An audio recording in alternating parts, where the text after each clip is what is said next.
Hola, bienvenidos a Tiempo de Letras. Hoy nos acompaña el profesor Edgar Varela, autor del libro Desafíos del Interés Público, Identidades y diferencias entre lo público y lo privado.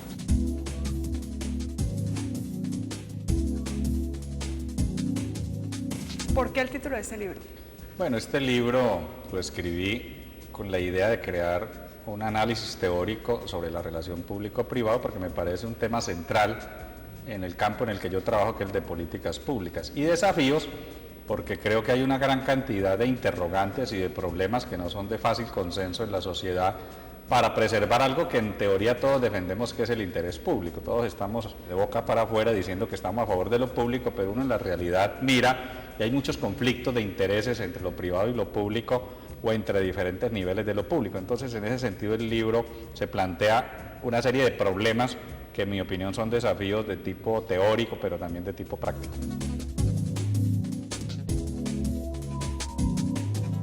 ¿Cómo se define el concepto de lo público y en qué momentos lo público puede adquirir características de lo privado? Bueno, la palabra público viene en realidad de populus, que en griego es pueblo, y también de polis, que es ciudad. Digamos, esos dos conceptos se combinan para decir público como lo que es de todos. Si tú abres un diccionario dirá público es lo que es de todos o lo que está abierto a todos. En ese sentido, lo público es lo macro que define a toda la sociedad. Pero las sociedades las conforman individuos o las conforman grupos que tienen intereses particulares. Entonces, en la medida en que hay individuos o grupos que tienen intereses particulares, pueden apropiarse de un pedazo pequeño, mediano o grande de lo que es de todos, de lo que es de la sociedad. Cuando un dictador, por ejemplo, usurpa el poder es público porque se gobierna para todos, pero si alguien se queda con el poder de manera exclusiva e indefinida, se está apropiando del poder público de todos los ciudadanos. Cuando alguien se apropia de una calle y la cierra en un condominio sin estar autorizado, está haciendo una apropiación de lo público. En el fondo, todo lo privado es una apropiación de lo público. ¿Cómo esa relación entre lo público y lo privado ha definido la creación de Estado en América Latina?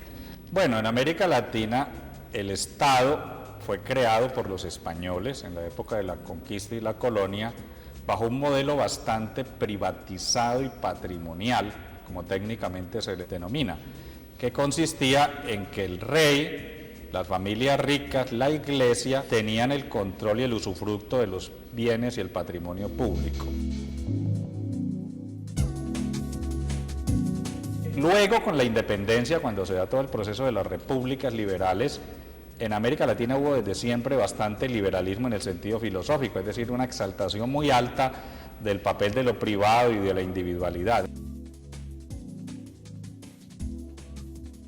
En América Latina el Estado ha sido siempre formalmente representante del interés público, pero en la práctica, de los últimos 200 años, usufructuado por intereses privados particulares, patrimoniales o de élites. Entonces, a diferencia de Europa, de Norteamérica, el Estado no ha sido un instrumento muy importante para construir bienes públicos, sino que ha sido un instrumento muy importante para privatizar lo público. En las sociedades contemporáneas, en términos de lo público y lo privado, ¿cuál es el carácter de derechos públicos como la salud, la educación?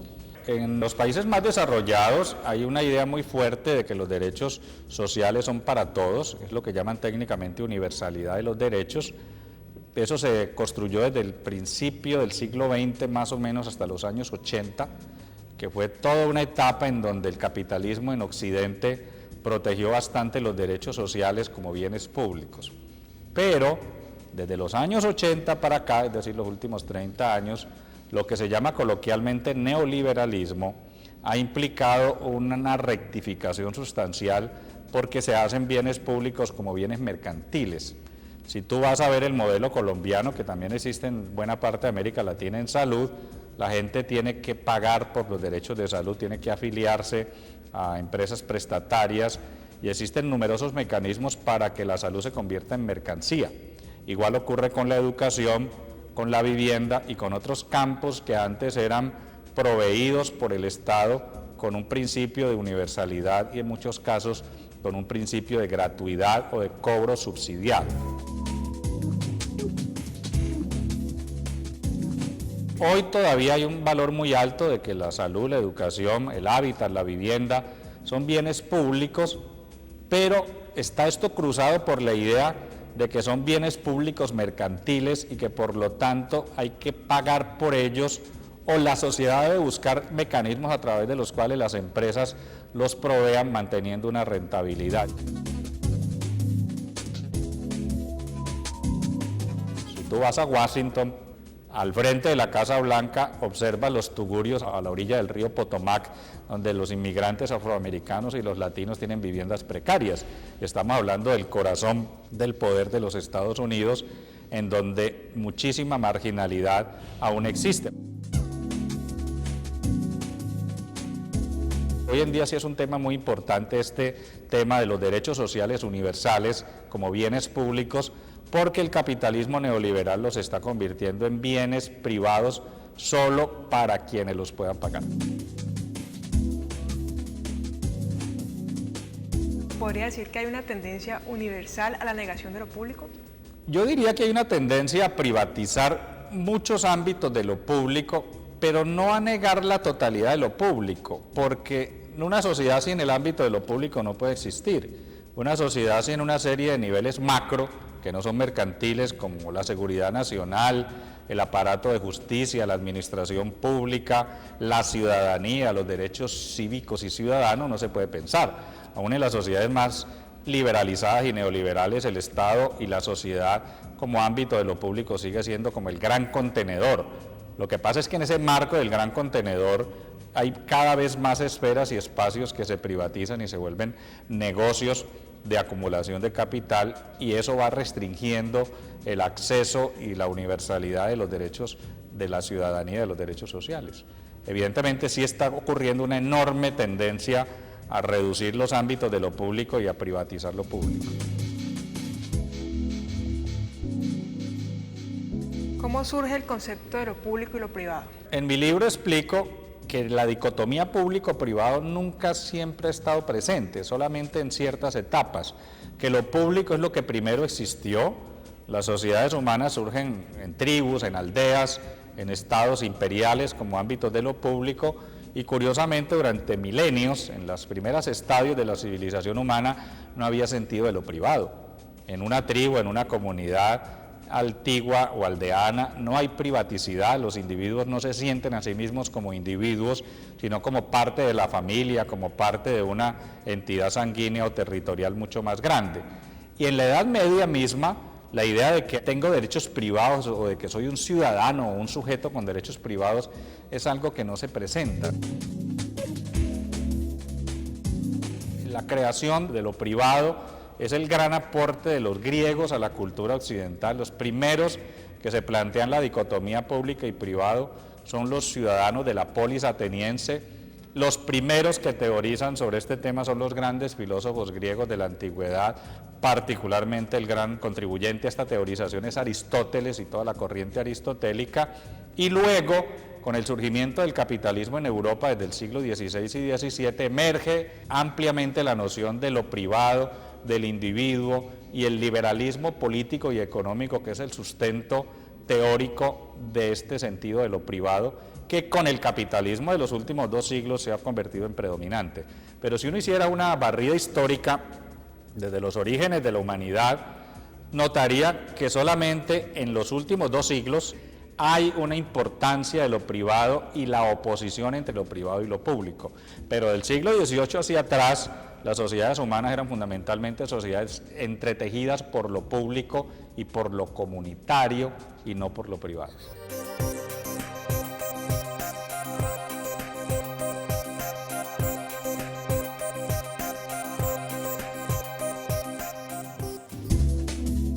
El infierno de los otros. Autor Javier Zamudio. El dolor, el amor, la muerte, la guerra, el miedo, la ambición, la desesperanza o la esperanza son dramas sociales que vivimos cada uno desde nuestro propio universo, en nuestro propio cielo o nuestro propio infierno.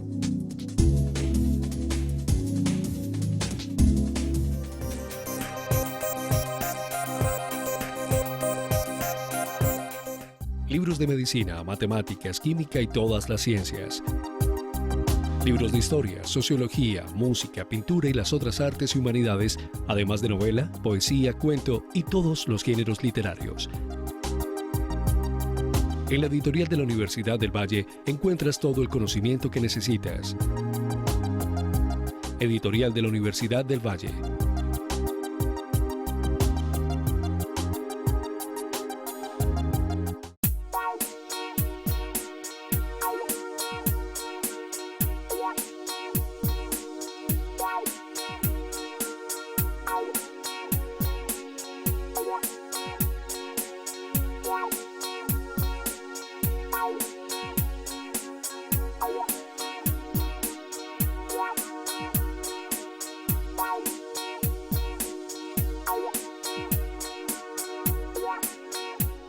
Libros de medicina, matemáticas, química y todas las ciencias.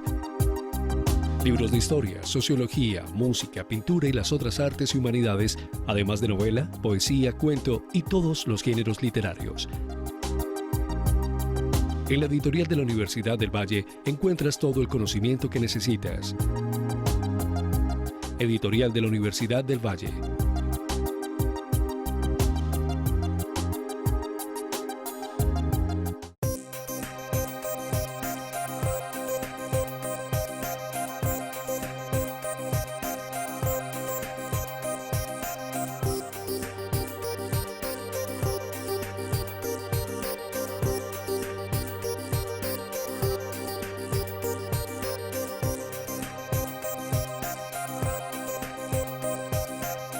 Tiempo de letras, viernes 9:30 p.m., domingos 8 p.m.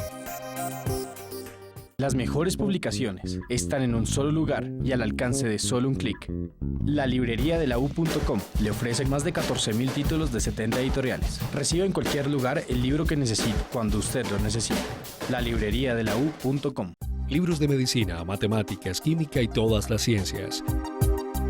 Libros de historia, sociología, música, pintura y las otras artes y humanidades, además de novela, poesía, cuento y todos los géneros literarios. En la editorial de la Universidad del Valle encuentras todo el conocimiento que necesitas. Editorial de la Universidad del Valle.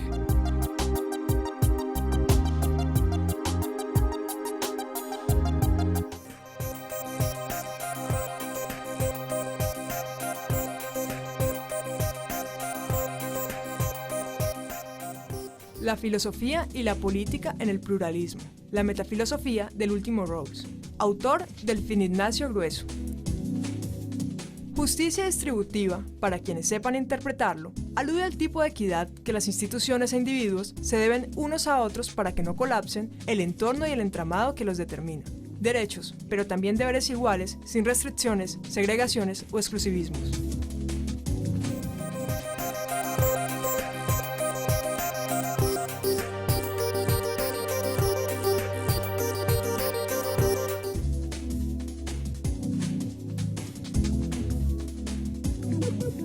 ¿Cómo está estructurado este libro? Bueno, este libro tiene dos grandes partes, una primera muy teórica, valga decirlo, filosófica y sociológica, donde yo explico los conceptos de público, su relación con lo privado, la filosofía política que construye el sentido de lo público, y me refiero fundamentalmente al autor que en mi opinión es el gran eje de la reflexión teórica sobre la relación público-privado, que es el filósofo alemán Hegel, a la influencia de Hegel sobre el pensamiento filosófico contemporáneo y particularmente sobre Marx y las corrientes socialistas que han reinterpretado el sentido de lo público, a la influencia del gran pensador liberal de los tiempos modernos que fue John Locke, filósofo del siglo XVII, inglés, sobre el liberalismo político, y ya luego en una segunda parte hago análisis más específicos donde muestro las dimensiones de la relación público-privado en América Latina y en las sociedades contemporáneas, particularmente en relación con funciones que le corresponden al Estado como administrador público. Pero no hago estudios de caso ni me refiero a situaciones específicas, porque quise que la arquitectura del libro fuera siempre, en cada uno de estos campos, una arquitectura teórica antes que una reflexión de carácter empírico.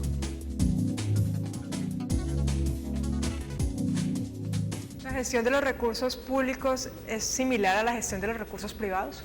Hay componentes, como en mi título del libro lo dice, de identidad en donde gestionar lo público y gestionar lo privado se hacen bajo los mismos parámetros y por eso, digamos, en el campo de lo que llamamos técnicamente management o administración, pagar una nómina, las tecnologías de recaudar recursos o de cobrar y facturar son indistintas de si estoy hablando de público y de privado.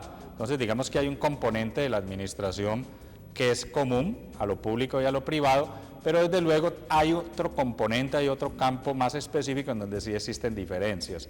No es lo mismo administrar los recursos del Estado que los recursos de una empresa privada. Aún los recursos de las empresas públicas no se manejan de la misma manera que los que tiene una empresa privada. Entonces, sí hay elementos comunes, pero también luego hay elementos diferenciados.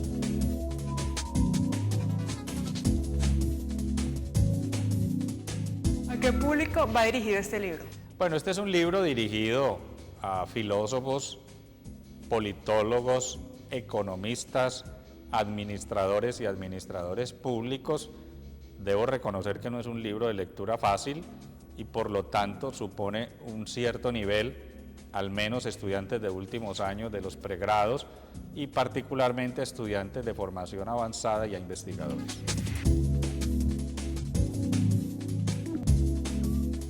Este paralelismo entre lo público y lo privado hace que la brecha de la desigualdad crezca. La relación público-privado, sobre todo bajo el capitalismo moderno y contemporáneo, hace que se amplíe la brecha de ricos y pobres. Yo te diría que no hay sociedades más desiguales que las actuales.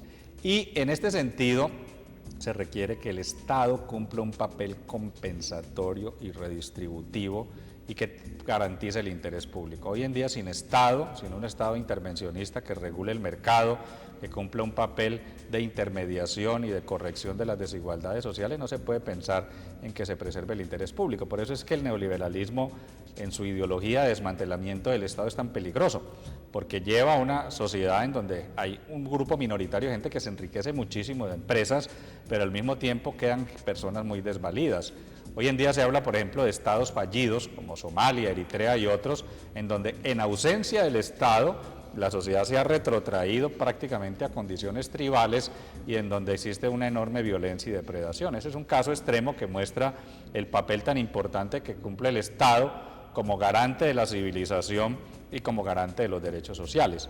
Yo no estoy pretendiendo volver a la etapa en que el Estado lo hacía todo, pero sí creo muy importante reconocer que el Estado es el eje de garantía de la civilización y de los derechos sociales y es realmente el aparato a través del cual una sociedad es capaz de garantizar el interés público. Sin Estado, las sociedades de mercado simplemente llegan a una situación de polarización social muy grande que generalmente termina siendo conflictiva para los propios empresarios y para las propias personas porque se desarrolla muchísimo la inseguridad, la violencia y la criminalidad. La criminalidad y la violencia no se castigan, no se resuelven con policía ni con represión, eso es muy circunstancial, sino con equilibrios sociales que debe hacer el Estado. Ante este panorama que nos acaba de plantear, ¿cuál cree usted que sean las tendencias de esos conceptos de lo público y lo privado en las sociedades futuras? Bueno, yo creo que la principal tendencia es la globalización de los ámbitos de lo público y lo privado y el rebasamiento de las fronteras nacionales. Hoy está emergiendo una gran dimensión de lo público, que es lo que técnicamente llaman los académicos lo público ecuménico, es decir, bienes públicos que no son de una sociedad, sino que son de la humanidad entera.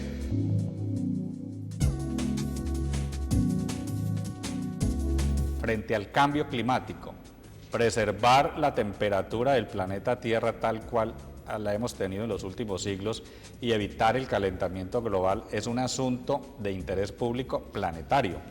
El tema de la extinción de fauna silvestre o el tema del saqueo indiscriminado de la pesca que puede terminar con que no haya peces en los mares es un asunto que nos remite al manejo y a la administración de bienes públicos que ya no están en manos de un Estado, sino de la humanidad entera.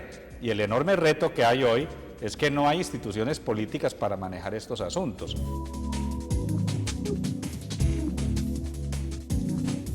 ¿Dónde vive la gente? La gente cada vez más vive en el planeta, migra. Hay 4 o 5 millones de colombianos fuera de Colombia.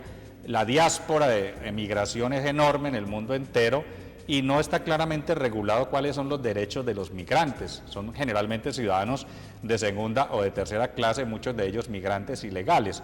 Ese es un asunto público, de interés público mundial, que ya no le compete solamente a un Estado. Entonces realmente el gran reto hoy es que lo público se volvió universal, mundial.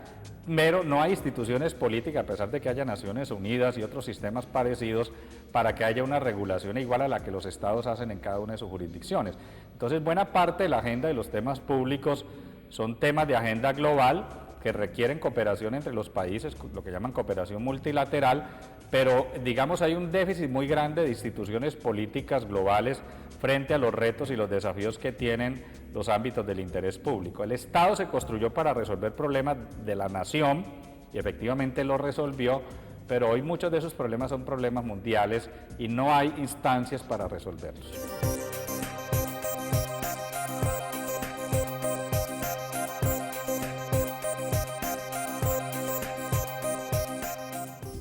La saga de los clavelinos. Autor Álvaro Neil Franco.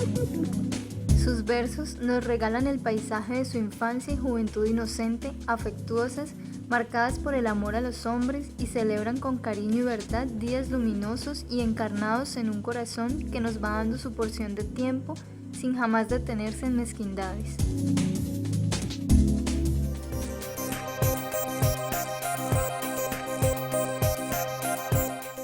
Libros de medicina, matemáticas, química y todas las ciencias. Libros de historia, sociología, música, pintura y las otras artes y humanidades, además de novela, poesía, cuento y todos los géneros literarios. En la editorial de la Universidad del Valle encuentras todo el conocimiento que necesitas. Editorial de la Universidad del Valle.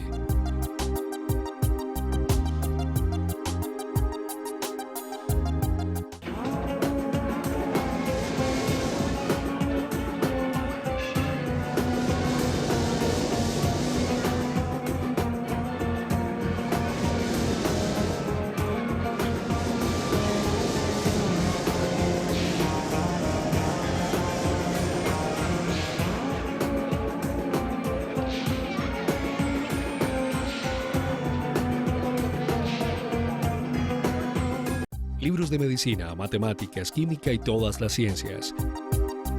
Libros de historia, sociología, música, pintura y las otras artes y humanidades, además de novela, poesía, cuento y todos los géneros literarios. En la editorial de la Universidad del Valle encuentras todo el conocimiento que necesitas. Editorial de la Universidad del Valle.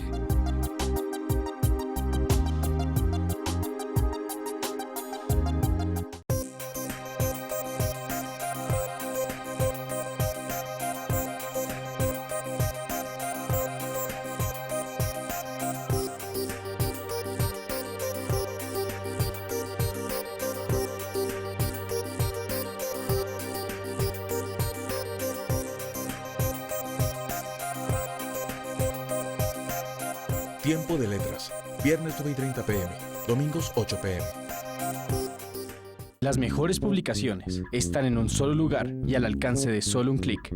La librería de la U.com le ofrece más de 14.000 títulos de 70 editoriales. Reciba en cualquier lugar el libro que necesite, cuando usted lo necesite. La librería de la U.com. Libros de medicina, matemáticas, química y todas las ciencias. Libros de historia, sociología, música, pintura y las otras artes y humanidades, además de novela, poesía, cuento y todos los géneros literarios. En la editorial de la Universidad del Valle encuentras todo el conocimiento que necesitas.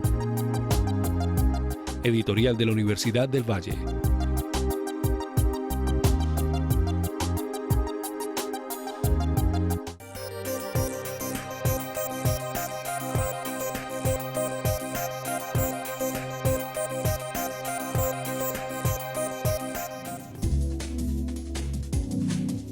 Fábulas de Esopo.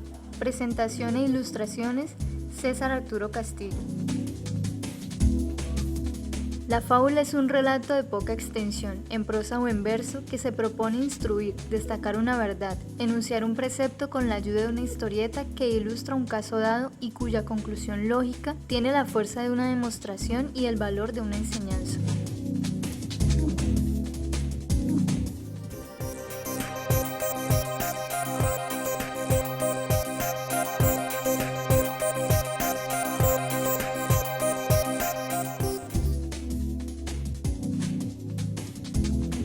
Yo soy profesor de la Universidad del Valle hace 20 años, soy vallecaucano, nací en Tuluá y he vivido la mayor parte de mi vida en Cali.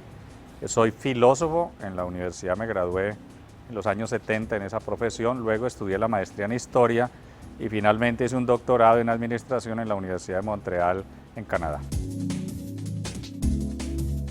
En Montreal estuve en los años 2004 y 2005, pude tener el ambiente acogedor de una ciudad muy bella, cosmopolita, francófona y anglófona. La escuela donde estudié es una de las mejores 100 escuelas y universidades del mundo, muy cosmopolita, te cuento que estudiaba con las Naciones Unidas, con chinos, pakistaníes, mexicanos, brasileros, rusos, era una cosa increíble. La literatura, las reflexiones, realmente es un aprendizaje muy grande y yo siempre he pensado que los profesores deberíamos en lo fundamental salir a hacer doctorados a Norteamérica, Europa, a Oriente, porque allí se aprende mucho. Creo que el aprendizaje que da vivir en otra sociedad, no solo porque aprendes otros idiomas realmente, sino porque aprendes otras vivencias, es algo muy significativo y me encuentro muy agradecido con la Universidad del Valle porque me dio una beca y me facilitó viajar a Montreal, educarme y graduarme en esta universidad.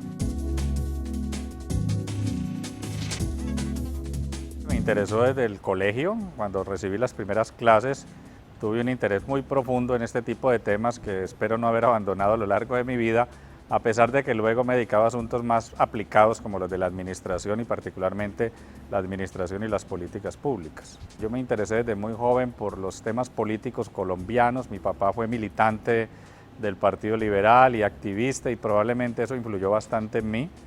Y luego cuando fui estudiante tuve un buen mentor, lamentablemente fallecido, el profesor Augusto Díaz Aldaña, con quien tuve la oportunidad de ver horizontes académicos, conceptuales. Él venía a hacer su doctorado en Alemania y fue contratado como profesor acá y con él tuve una muy buena relación y conjuntamente también con otros profesores de esa generación que ya se jubiló en la universidad, que ingresó hace 20, 25 años a nuestro medio e introdujo muchos de los temas de punta de la filosofía a la universidad.